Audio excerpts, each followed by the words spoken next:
Guys, ನನ್ನ ಚಾನೆಲಲ್ಲಿದೆ ನಿಮ್ಮ favourite video that is commercial street shopping. Usually ಬ್ಯಾಂಗ್ಳೂರಿಯನ್ಸ್ಗೆಲ್ಲ ಶಾಪಿಂಗ್ ಅಂತ ಹೇಳಿದರೆ MG ರೋಡ್, ಕಮರ್ಷಿಯಲ್ ಸ್ಟ್ರೀಟ್ ಹಾಗೂ ಚಿಕ್ಕಪೇಟೆ ನೆನಪಾಗುತ್ತೆ.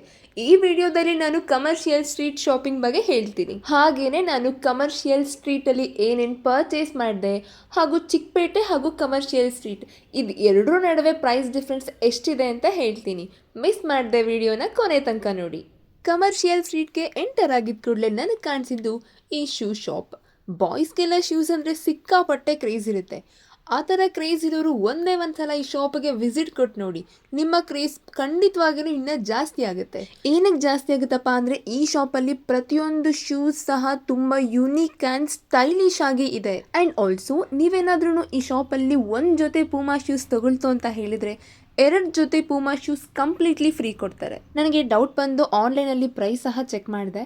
ಆನ್ಲೈನ್ಗಿಂತ ಈ ಶಾಪಲ್ಲಿ ಪ್ರೈಸ್ ತುಂಬ ಕಮ್ಮಿ ಇದೆ ಅಂತ ಅನಿಸ್ತು. ನೀವೇನಾದ್ರೂ ಕಮರ್ಷಿಯಲ್ ಸ್ಟ್ರೀಟ್ಗೆ ಬರೋ ಪ್ಲಾನ್ ಇದೆ ಅಂತ ಹೇಳಿದರೆ ಈ ಪ್ಲೇಸ್ ಮಸ್ಟ್ ವಿಸಿಟ್ ಅಂತಲೇ ಹೇಳ್ಬೋದು. ಏನು ಗೊತ್ತಾ, ನನ್ನ ಮನಸ್ಸು ಹುಡುಕ್ತಾ ಇದ್ದಿದ್ದು ಇಯರಿಂಗ್ ಶಾಪ್ನ. ಈ ಶೂಸ್ ಎಲ್ಲ ನೋಡಿಕೊಂಡು ನಾನು ಹೋಗಿದ್ದು ಇಯರಿಂಗ್ ಶಾಪ್ಗೆ. ಈ ಶಾಪ್ಗೆ ಹೋಗಿದ ತಕ್ಷಣ ನನ್ನ ಮನಸ್ಸಂತೂ ಚಿಟ್ಟೆ ಥರ ಆರೋದಕ್ಕೆ ಶುರು ಆಯಿತು. ಏನಕ್ಕಪ್ಪ ಅಂದರೆ ನನಗೆ ಇಯರಿಂಗ್ಸ್ ಮತ್ತು ಸರಗಳು ಅಂದರೆ ಸಿಕ್ಕಾಪಟ್ಟೆ ಇಷ್ಟ. ಬರೀ ಇಷ್ಟ ಅಲ್ಲ, ಪಂಚಪ್ರಾಣ ಅಂತಲೇ ಹೇಳ್ಬೋದು. ಈ ಶಾಪಲ್ಲಿ ಪ್ರತಿಯೊಂದು ಇಯರಿಂಗ್ಸ್ ಮತ್ತು ಸರಗಳೆಲ್ಲ ತುಂಬ ಅಟ್ರಾಕ್ಟಿವ್ ಆಗಿ ಕಾಣಿಸ್ತಾ ಇತ್ತು ಅಂತಲೇ ಹೇಳ್ಬೋದು. ಬಟ್ ಏನಾಯ್ತಪ್ಪ ಅಂತ ಹೇಳಿದರೆ ಈ ಶಾಪಲ್ಲಿ ಪ್ರೈಸ್ ಸ್ವಲ್ಪ ಜಾಸ್ತಿ ಹೇಳಿಬಿಟ್ರು ಅಂತ ಅನ್ನಿಸ್ತು. ಸೊ ನಾನು ತುಂಬ ಇಯರಿಂಗ್ಸನ್ನು ತೊಗೊಳೋದಕ್ಕೆ ಹೋಗಲಿಲ್ಲ. ನನ್ನ ಕಣ್ಣಿಗೆ ಯಾವ ಇಯರಿಂಗ್ ತುಂಬ ಅಟ್ರಾಕ್ಟ್ ಆಯಿತು ಅದನ್ನು ಮಾತ್ರ ತೊಗೊಂಡು ಈ ಶಾಪಿಂದ ಆಚೆ ಬಂದೆ. ಶಾಪಿಂದ ಆಚೆ ಬಂದಿದ್ದ ಕೂಡಲೇ ಅಲ್ಲಿ ರೋಡ್ ಸೈಡಲ್ಲಿ ಬ್ಯಾಗ್ಗಳೆಲ್ಲ ಮಾರ್ತಾ ಇದ್ದಿದ್ದನ್ನು ನೋಡಿದೆ. ಎಷ್ಟು ಅಂತ ಕೇಳಿದ್ದಕ್ಕೆ ಒಂದು ಬ್ಯಾಗ್ಗೆ 100 ರೂಪೀಸ್ ಅಂತ ಹೇಳಿದರು. ನನಗೆ 100 ರೂಪೀಸ್ ವರ್ತ್ ಅಂತ ಅನ್ನಿಸ್ತು. ಸೊ ನಾನು ಒಂದೇ ಒಂದು ಬ್ಯಾಗ್ ತೊಗೊಂಡೆ ಅಷ್ಟೇ. ಏನಕ್ಕೆ ಒಂದೇ ಒಂದು ತೊಗೊಂಡಪ್ಪ ಅಂದರೆ ನನಗೆ ಬ್ಯಾಗ್ಗಳ ಮೇಲೆಲ್ಲ ಅಷ್ಟು ಕ್ರೇಜ್ ಇಲ್ಲ. ಸೊ ಜಾಸ್ತಿ ತೊಗೊಳೋದಕ್ಕೆಲ್ಲ ಹೋಗಲಿಲ್ಲ. ನಾವು ಹುಡುಗಿಯರು ಹೇಗಪ್ಪ ಅಂದರೆ ನಮಗೆ ಒಂದು ಇಯರಿಂಗ್ ಶಾಪ್ ಮಾತ್ರ ಖಂಡಿತವಾಗಿಯೂ ಸಾಕಾಗೋದಿಲ್ಲ. ಸಿಕ್ಕಿದ ಇಯರಿಂಗ್ ಶಾಪ್ಗೆಲ್ಲ ಹೋಗಬೇಕು ಅಂತ ಅನಿಸುತ್ತೆ. ಎಲ್ಲ ಓಲೆಗಳನ್ನೂ ತೊಗೋಬೇಕು ಅಂತ ಅನಿಸುತ್ತೆ.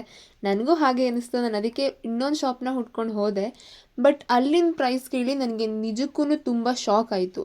ಯಾಕಂದರೆ ಮುಂಚೆ ಹೋಗಿ ಶಾಪಲ್ಲಿ ಪ್ರೈಸ್ ಸ್ವಲ್ಪ ಜಾಸ್ತಿ ಹೇಳಿದರು ಅಂತ ಹೇಳಿದ್ನಲ್ಲ, ಬಟ್ ಇಲ್ಲಿನ ಪ್ರೈಸ್ ತುಂಬ ಕಮ್ಮಿ ಇದೆ ಅಂತ ಅನಿಸ್ತು ನನಗೆ. ಬ್ಯಾಂಗಲ್ಸ್ ಎಲ್ಲ 30 ರೂಪೀಸಿಂದ ಸ್ಟಾರ್ಟ್ ಆಗುತ್ತೆ. ಇಯರಿಂಗ್ಸ್ ಎಲ್ಲ 5 ರೂಪೀಸಿಂದ ಸ್ಟಾರ್ಟ್ ಆಗುತ್ತೆ. ನನಗಂತೂ ಈ ಶಾಪಲ್ಲಿ ಎಲ್ಲ ಓಲೆಗಳು ತುಂಬ ಇಷ್ಟ ಆಯಿತು. ಪ್ರತಿಯೊಂದನ್ನು ತೊಗೋಬೇಕು ಅಂತ ಅನಿಸ್ತಾ ಇತ್ತು. But at the same time ನನ್ನ ಹತ್ರ ಅಷ್ಟು ಅಮೌಂಟ್ ಇರಲಿಲ್ಲ. ಸೊ ಹಾಗಾಗಿ ಜಾಸ್ತಿ ಏನು ತೊಗೊಳೋದಕ್ಕೆ ಹೋಗಲಿಲ್ಲ. ಒಂದು 10ರಿಂದ 15 ಜೊತೆ ತೊಗೊಂಡೆ ಅಂತ ಅನಿಸುತ್ತೆ ಅಷ್ಟೇ. ನಾನು ಯಾವ್ಯಾವ ಓಲೆ ತೊಗೊಂಡೆ ಮತ್ತು ಅದ್ರದ್ದು ಪ್ರೈಸ್ ಎಷ್ಟು ಅಂತ ನಾನು ವಿಡಿಯೋ ಕೊನೆಯಲ್ಲಿ ಹೇಳ್ತೀನಿ. ಬರೀ ಇಯರಿಂಗ್ಸ್ ಮಾತ್ರ ಅಲ್ಲ, ಜ್ಯುವೆಲ್ರಿ ಸೆಟ್ ಸಹ ಇದ್ವು. ನಾನು ಇದ್ರದ್ದು ಡಿಸೈನ್ಸ್ ಮತ್ತು ಫಿನಿಶಿಂಗ್ ಎಲ್ಲ ನೋಡಿ 2000+ ಆಗುತ್ತೇನೋ ಅಂತ ಅಂದ್ಕೊಂಡಿದ್ದೆ. ಬಟ್ ಅವ್ರನ್ನ ಕೇಳಿದಾಗ ಅವರು 250 to 500 ರೇಂಜಲ್ಲಿದೆ ಅಂತ ಹೇಳಿದರು. ನನಗಂತೂ ಅವ್ರು ಹೇಳಿದ್ದನ್ನು ಕೇಳಿ ತುಂಬ ಶಾಕ್ ಆಯಿತು. ಶಾಕಿಂಗ್ ಅಷ್ಟೇ ಅಲ್ಲ, ನನಗೆ ಚಿಕ್ಕಪೇಟೆಗಿಂತ ಕಮರ್ಷಿಯಲ್ ಸ್ಟ್ರೀಟೇ ಬೆಸ್ಟ್ ಅಂತ ಅನಿಸ್ತು. ನಿಮಗೂ ಹೀಗೆ ಅನಿಸಿದರೆ ಕಮೆಂಟಲ್ಲಿ ಹೇಳಿ. ಕೆಲವೊಂದು ಶಾಪಲ್ಲಿ ಸ್ಲಿಪ್ಪರ್ಸ್ ಎಲ್ಲ 100 ರೂಪೀಸ್ ಫಿಕ್ಸ್ಡ್ ಅಮೌಂಟ್ ಇಟ್ಟಿದ್ರು. ಇನ್ನು ಕೆಲವೊಂದರಲ್ಲಿ 250, 350 ಆ ರೀತಿ ಇದ್ವು. ಅದೆಲ್ಲ ನೋಡ್ಕೊಂಡಾದ್ಮೇಲೆ ನಾನು ಹೋಗಿದ್ದು ಒಂದು ಬಟ್ಟೆ ಶಾಪಿಗೆ. ಈ ಶಾಪಲ್ಲಿ ನನ್ನ ಕಣ್ಣಿಗೆ ಫಸ್ಟ್ ಕಾಣಿಸಿದ್ದು ಕುರ್ತಾ ಟಾಪ್ಸ್. ಪ್ರತಿಯೊಂದು ಕುರ್ತಾ ಸಹ ತುಂಬ ಯುನೀಕ್ ಆಗಿ ಚೆನ್ನಾಗಿತ್ತು ಅಂತಲೇ ಹೇಳ್ಬೋದು. ಹಾಗೆ ಪ್ರೈಸ್ ಬಂದು ಫಿಕ್ಸ್ಡ್ ಅಮೌಂಟ್ ಇತ್ತು 200 ರೂಪೀಸ್. ಮತ್ತು ಈ ಶಾಪ್ಗೆ ಎಂಟರ್ ಆಗೋಕ್ಕೂ ಮುಂಚೆನೇ ಈ ಶಾಪ್ ಆಪೋಸಿಟಲ್ಲಿ ಒಬ್ಬರು ಅಂಕಲ್ ರೋಡ್ ಸೈಡಲ್ಲಿ ಇಯರಿಂಗ್ಸ್ ಮಾರ್ತಾ ಇದ್ದಿದ್ದನ್ನು ನಾನು ನೋಡಿದ್ದೆ. ಕಮ್ಮಿ ಇದ್ದರೆ ಇನ್ನೊಂದಷ್ಟು ಇಯರಿಂಗ್ಸ್ನ ಪರ್ಚೇಸ್ ಮಾಡೋಣ ಅಂತ ಅಂದ್ಕೊಂಡು ನಾನು ಅಲ್ಲಿಗೆ ಹೋದೆ. ಅಲ್ಲಿಗೋಗಿ ಎಲ್ಲ ಇಯರಿಂಗ್ಸ್ನು ಒಂದು ಕಡೆಯಿಂದ ನೋಡ್ಕೊಂಡು ಬಂದೆ. ನನ್ನ ಕಣ್ಣಿಗಂತೂ ಎಲ್ಲ ಇಷ್ಟ ಆಗ್ತಾಯಿತ್ತು. ಯಾವುದನ್ನು ತೊಗೊಳ್ಳಿ ಅಂತ ಕನ್ಫ್ಯೂಸ್ ಆಗೋಷ್ಟು ತುಂಬ ಇಷ್ಟ ಆಗ್ತಾಯಿತ್ತು. ಈ ಕನ್ಫ್ಯೂಷನ್ನೇ ಬೇಡ, ಯಾವುದು ತೊಗೊಳ್ಳೋದೇ ಬೇಡ ಅಂತ ಅಂದ್ಬಿಟ್ಟು ನಾನು ಈ ಶಾಪಲ್ಲಿ ಏನು ಪರ್ಚೇಸೇ ಮಾಡಲಿಲ್ಲ. ಮತ್ತು ಪ್ರೈಸಸ್ ಎಲ್ಲ ತುಂಬ ಕಮ್ಮಿನೇ ಹೇಳ್ತಾಯಿದ್ರು. 20, 30, 50 ಎಲ್ಲ ಆಲ್ಮೋಸ್ಟ್ ಆ ರೇಂಜಲ್ಲೇ ಇತ್ತು. ಮತ್ತು ನನಗೇನು ಅನಿಸುತ್ತಪ್ಪ ಅಂತಂದರೆ, ಯಾವುದಾದ್ರೂ ಶಾಪ್ಗೆ ಹೋಗಿ ತುಂಬ ಅಮೌಂಟ್ ಕೊಟ್ಟು ಇಯರಿಂಗ್ಸ್ನ ಪರ್ಚೇಸ್ ಮಾಡೋದಕ್ಕಿಂತ ಈ ರೀತಿ ರೋಡ್ ಸೈಡಲ್ಲಿ ಇಯರಿಂಗ್ಸ್ ತೊಗೊಳ್ತು ಅಂತಂದರೆ ತುಂಬ ಕಮ್ಮಿ ಪ್ರೈಸ್ಗೆ ತುಂಬ ಚೆನ್ನಾಗಿರೋ ಓಲೆಗಳು ಸಿಗುತ್ತೆ ಅಂತ ನನಗನ್ಸುತ್ತೆ. ನಿಮಗೂ ಹೀಗೆ ಅನಿಸಿದ್ರೆ ಕಮೆಂಟ್ ಸೆಕ್ಷನಲ್ಲಿ ಹೇಳಿ. ಕೆಲವೊಂದು ಶಾಪಲ್ಲಿ ಚಿಕ್ಕಪೇಟೆಗಿಂತ ಪ್ರೈಸಸ್ ತುಂಬ ಕಮ್ಮಿನೇ ಹೇಳ್ತಾಯಿದ್ರು. ಇನ್ನು ಕೆಲವೊಂದರಲ್ಲಿ ಸಿಕ್ಕಾಪಟ್ಟೆ ಜಾಸ್ತಿ ಹೇಳ್ತಾಯಿದ್ರು. ನನಗೆ ಪ್ರೈಸ್ ವಿಷಯದಲ್ಲಿ ಚಿಕ್ಕಪೇಟೆ ಹಾಗೂ ಕಮರ್ಷಿಯಲ್ ಸ್ಟ್ರೀಟ್ ನಡುವೆ ಅಷ್ಟು ಡಿಫ್ರೆನ್ಸ್ ಇದೆ ಅಂತ ನನಗೆ ಅನಿಸ್ಲಿಲ್ಲ. ನಿಮಗೂ ಹೀಗೆ ಅನಿಸಿದ್ರೆ ಕಮೆಂಟ್ ಸೆಕ್ಷನಲ್ಲಿ ಹೇಳಿ. ನಾನಿವತ್ತು ಕಮರ್ಷಿಯಲ್ ಸ್ಟ್ರೀಟಲ್ಲಿ ಏನೇನು ಪರ್ಚೇಸ್ ಮಾಡಿದೆ ಮತ್ತು ಅದ್ರದ್ದು ಪ್ರೈಸ್ ಎಷ್ಟು ಅಂತ ನೋಡ್ಕೊಬರೋಣ ಬನ್ನಿ.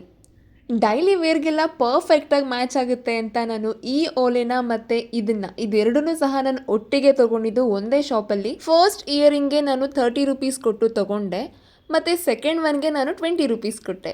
ಅದೇ ಶಾಪಲ್ಲಿ ಮತ್ತೊಂದು ಇಯರಿಂಗ್ ಇಷ್ಟ ಆಯಿತು ಅಂತ ಅದನ್ನು ಸಹ ಪರ್ಚೇಸ್ ಮಾಡಿದೆ. ಈ ಓಲೆಗೆ ನಾನು 50 ರುಪೀಸ್ ಅಷ್ಟೇ ಕೊಟ್ಟಿದ್ದು. ಇದೇ ರೀತಿ ಇರೋ ಸೇಮ್ ಇಯರಿಂಗ್ನ ನಾನು ಮೀಶೋದಲ್ಲಿ ಸಹ ನೋಡಿದ್ದೆ. ಮೀಶೋದಲ್ಲಿ ಪ್ರೈಸ್ 150 ರುಪೀಸ್ ಇತ್ತು, ಬಟ್ ಇಲ್ಲಿ 50 ರುಪೀಸ್ ಅಷ್ಟೇ. ನನಗೆ ತುಂಬ ವರ್ತಿದೆ ಅಂತ ಅನಿಸ್ತು. ಸೊ ನಾನು ಈ 3 ಜೊತೆ ಇಯರಿಂಗ್ನ ನಾನು ಒಂದೇ ಶಾಪಲ್ಲಿ ಪರ್ಚೇಸ್ ಮಾಡಿದೆ. ಇದಾದಮೇಲೆ ಒಂದು ಶಾಪಲ್ಲಿ ನಾನು ಈ ಕ್ಲಿಪ್ನ ಪರ್ಚೇಸ್ ಮಾಡಿದೆ. ಇದ್ರದ್ದು ಪ್ರೈಸ್ ಬಂದು 120 ರುಪೀಸ್. ತುಂಬ ಗಟ್ಟಿಯಾಗೇನೋ ಕೂರುತ್ತೆ ಮತ್ತು ಕೂದಲು ಸಹ ಗಂಟಾಗೋದಿಲ್ಲ. ನನಗೇನೋ ವರ್ತಿದೆ ಅಂತ ಅನ್ನಿಸ್ತು. ಇದ್ರ ಜೊತೆಗೆ ಇನ್ನೊಂದು ಇರಲಿ ಅಂತ ಮತ್ತೊಂದು ಕ್ಲಿಪ್ನ ಪರ್ಚೇಸ್ ಮಾಡಿದೆ. ಇದ್ರದ್ದು ಪ್ರೈಸ್ ಬಂದು 30 ರುಪೀಸ್. ಬಟ್ ನಿಜಕ್ಕೂ ನನಗಂತೂ ಸ್ವಲ್ಪನೂ ಸಹ ಇಷ್ಟ ಆಗಲಿಲ್ಲ. ತಲೆ ಕೂದಲು ಸಹ ಸಿಕ್ಕಾಪಟ್ಟೆ ಗಂಟಾಗುತ್ತೆ. ನನಗೆ ವೇಸ್ಟ್ ಆಫ್ ಮನಿ ಅಂತ ಅನ್ನಿಸ್ತು. ಈ ಇಯರಿಂಗ್ನ ನಾನು 300 ರುಪೀಸ್ ಕೊಟ್ಟು ಒಂದು ಶಾಪಲ್ಲಿ ಪರ್ಚೇಸ್ ಮಾಡಿದ್ದು. ರೋಡ್ ಸೈಡಲ್ಲೆಲ್ಲ ಇದಕ್ಕಿಂತ ತುಂಬ ಕಮ್ಮಿ ಪ್ರೈಸ್ಗೆ ಒಳ್ಳೊಳ್ಳೆ ಇಯರಿಂಗ್ಸ್ನೆಲ್ಲ ನೋಡಿದ್ಮೇಲೆ ನಾನು ಮೋಸ ಹೋದ್ನೇನೋ ಅಂತ ನನಗೆ ಆಮೇಲೆ ರಿಯಲೈಸ್ ಆಯಿತು. ಈ ಇಯರಿಂಗ್ ಮಾಡ್ರನ್ ಮತ್ತು ಟ್ರೆಡಿಷ್ನಲ್ ವೇರ್ ಎರಡಕ್ಕೂ ಸಹ ಪರ್ಫೆಕ್ಟಾಗಿ ಮ್ಯಾಚ್ ಆಗುತ್ತೆ ಅಂತ ತಗೊಂಡೆ. ಹಾಗೆ ಇದ್ರದ್ದು ಪ್ರೈಸ್ ಬಂದು 80 ರುಪೀಸ್. ಈ ಓಲೆನ ನಾನು ರೋಡ್ ಸೈಡಲ್ಲಿ ಪರ್ಚೇಸ್ ಮಾಡಿದ್ದು. ಹಾಗೆ ಇದ್ರದ್ದು ಪ್ರೈಸ್ ಬಂದು 10 ರುಪೀಸ್. ಈ ಓಲೆನೂ ಸಹ ನಾನು ರೋಡ್ ಸೈಡಲ್ಲೇ ತೊಗೊಂಡಿದ್ದು. ಹಾಗೆ ಇದ್ರದ್ದು ಪ್ರೈಸ್ ಬಂದು 30 ರುಪೀಸ್. ಮಾಡ್ರನ್ ವೇರ್ಗೆಲ್ಲ ತುಂಬ ಸಿಂಪಲ್ಲಾಗಿ ಎಲಿಗೆಂಟಾಗಿ ಕಾಣಿಸುತ್ತೆ ಅಂತ ಹೇಳಿ ಬ್ಯಾಂಗೆಲ್ಲ ನಾನು ಪರ್ಚೇಸ್ ಮಾಡಿದೆ. ಇದನ್ನು ಹಾಕೊಂಡಾಗಲೂ ಸಹ ತುಂಬ ಚೆನ್ನಾಗಿ ಕಾಣಿಸುತ್ತೆ. ಹಾಗೆ ಇದ್ರದ್ದು ಪ್ರೈಸ್ ಬಂದು 10 ರುಪೀ. ಇಯರಿಂಗ್ಸ್ ಜೊತೆಗೆ ನಾನು ಸರಗಳನ್ನೂ ಸಹ ಪರ್ಚೇಸ್ ಮಾಡಿದೆ. ಚಿಕ್ಕಪೇಟೆ ಹಾಗೂ ಕಮರ್ಷಿಯಲ್ ಸ್ಟ್ರೀಟ್ ಎರಡರಲ್ಲೂ ಸಹ ಈ ಥರ ಸರಗಳಿಗೆ 150 ರುಪೀಸ್ ಇತ್ತು. ಮತ್ತು ತುಂಬ ಕಲೆಕ್ಷನ್ಸ್ ಸಹ ಇದ್ವು. ನನಗೆ ತುಂಬ ಇಷ್ಟ ಆಗಿ 2 ಸರನ ಪರ್ಚೇಸ್ ಮಾಡಿದೆ. ನನಗೇನೋ 150 ರುಪೀಸ್ ತುಂಬ ವರ್ತ್ ಅಂತ ಅನಿಸ್ತು. ಎಲ್ಲ ಟೈಮಲ್ಲೂ ಸಹ ವಾಚ್ ಹಾಕ್ಕೊಂಡು ತುಂಬ ಬೋರಿಂಗ್ ಆಗಿ ಓಡಾಡೋದಕ್ಕೆ ತುಂಬ ಬೋರ್ ಆಗುತ್ತೆ. ಆ ರೀತಿ ಬೋರ್ ಆಗಬಾರ್ದು ಅಂತ ನಾನು ಈ ಬ್ರೇಸ್ಲೆಟ್ಸ್ನ ಪರ್ಚೇಸ್ ಮಾಡಿದೆ. ಹಾಗೆ ಇದ್ರದ್ದು ಪ್ರೈಸ್ ಬಂದು 10 ರುಪೀಸ್. ಏನು ಗೊತ್ತಾ, ಎಲ್ಲ ಓಲೆಗಳಲ್ಲೂ ಸಹ ತುಂಬ ಶ್ರೇಷ್ಠವಾದ ಓಲೆ ಅಂತ ಹೇಳಿದ್ರೆ ಅದು ಟ್ರೆಡಿಷ್ನಲ್ ಡ್ರೆಸ್ಗೆ ಹಾಕೊಳ್ಳೋಂಥ ಓಲೆಗಳು. ಸೊ ಹಾಗಾಗಿ ಇದನ್ನೇನಕ್ಕೆ ಮಿಸ್ ಮಾಡಬೇಕು ಅಂತ ಹೇಳಿ ಇದನ್ನು ಸಹ ಪರ್ಚೇಸ್ ಮಾಡಿದೆ. ಮತ್ತು ಇದ್ರದ್ದು ಪ್ರೈಸ್ ಬಂದು 80 ರುಪೀಸ್.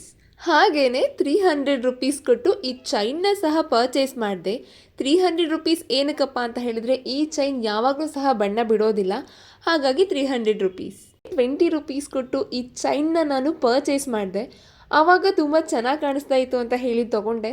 ಬಟ್ ಇವಾಗ ಏನಕ್ಕೆ ಅಂತ ಗೊತ್ತಿಲ್ಲ, ಇಷ್ಟ ಆಗ್ತಿಲ್ಲ. ಸೊ ಇದನ್ನು ಹಾಗೆ ಇಟ್ಬಿಟ್ಟಿದ್ದೀನಿ. ಇದೆಲ್ಲ ಚೈನ್ಗೂ ಸಹ 20 ರುಪೀಸ್.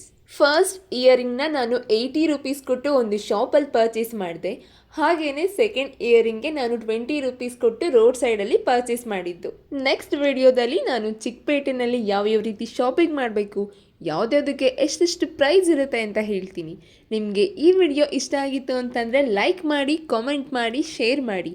ಹಾಗೆ ಸಬ್ಸ್ಕ್ರೈಬ್ ಮಾಡೋದನ್ನು ಮರಿಬೇಡಿ. Thank you.